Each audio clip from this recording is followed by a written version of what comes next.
out, Nehemiah 4:9 says this. It says, we prayed to God and then we posted a guard.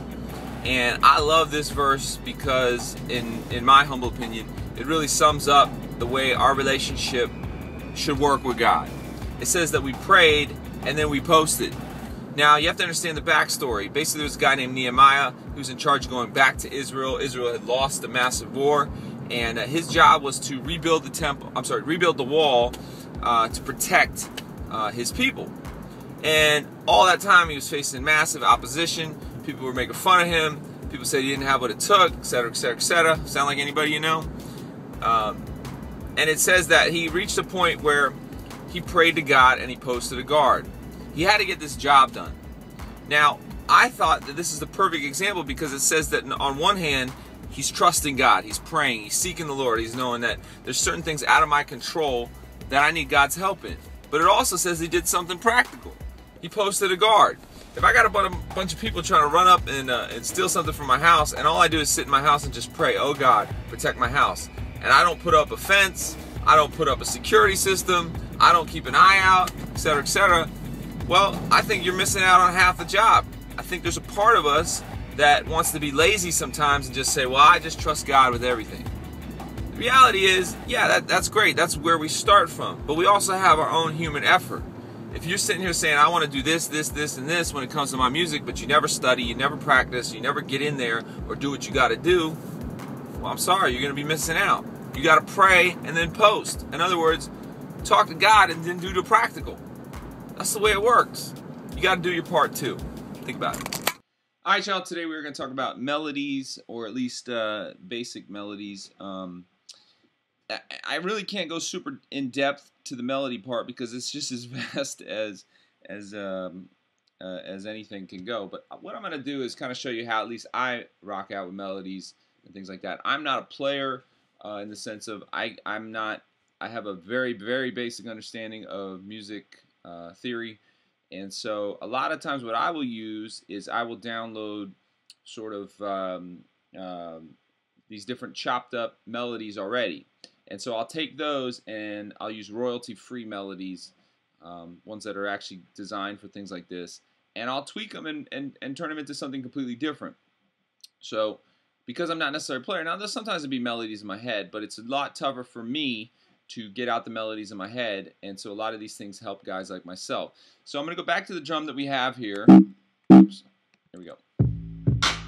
So there's the basic drum beat. Now here is sort of the loop, the melody that it gives you.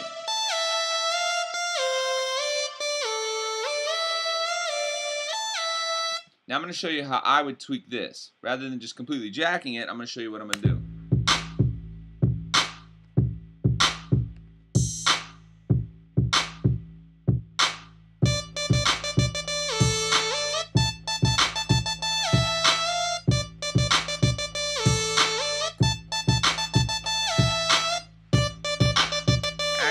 Here's what I'm going to do. I'm going to redo this because I actually like the high melody first.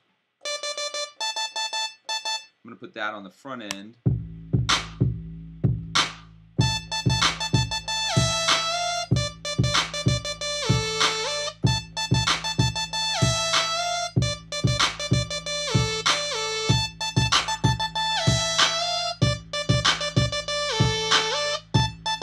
Actually, what I'm going to do now is I'm going to flip-flop these two. I like this on the back end, and I like the other one on the front end.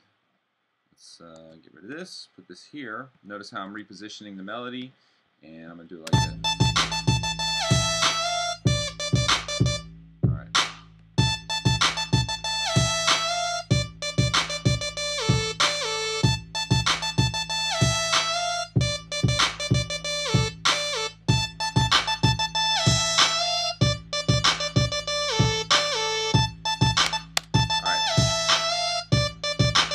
One thing I'll do to kind of give this a completely different feel is once I have the basic idea of what I'm trying to do melody-wise, I'll start messing around with the different octaves of it. So just to see if it gives it a different feel.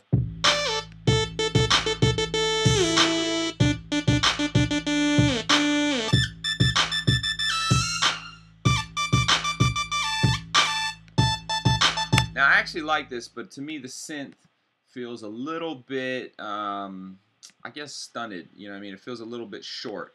And so to give it a little more feel and a little more range and a little more just, you know, bigger aspects to it, I'm going to throw a little bit of an echo on it.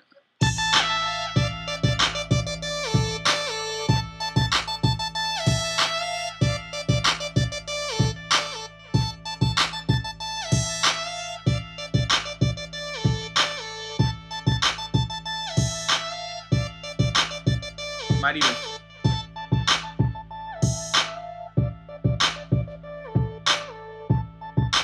notice even just filtering that sound gave it sort of a different feel. And so what I might actually do is take that low,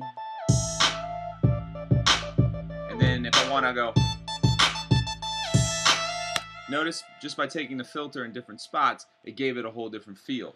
Now, probably I'm not going to do this now because it would take too long, but probably what I'll do is I'll do three or four different versions of the same exact melody, but I'm going to do them with different filters. I'm going to do them with different octaves, etc., etc. So once I've built the basic melody, all I really need to do to add musical dynamic is just take it different directions. So check it out.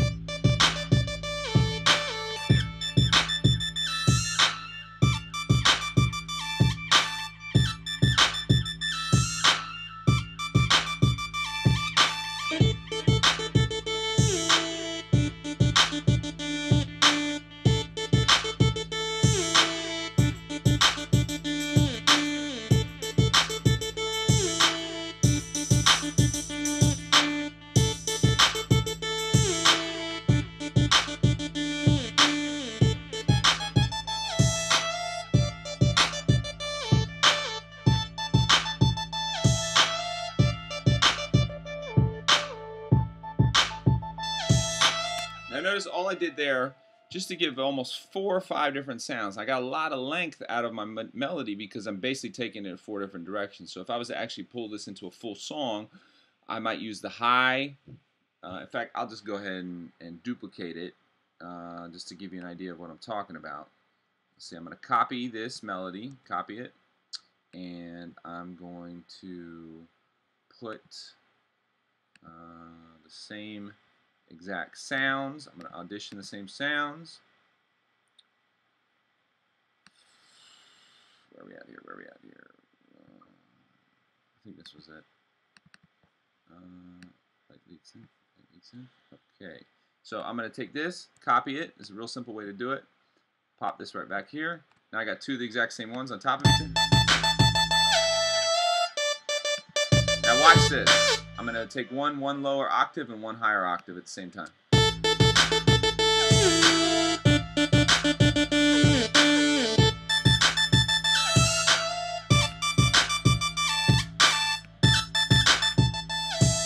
Now obviously that's not working. That's going to take some EQing and things like that. But just, again, once you get your basic melody, use that as your blueprint, take it from there, continue to tweak it, use different octaves, different filters, you can throw different effects on it.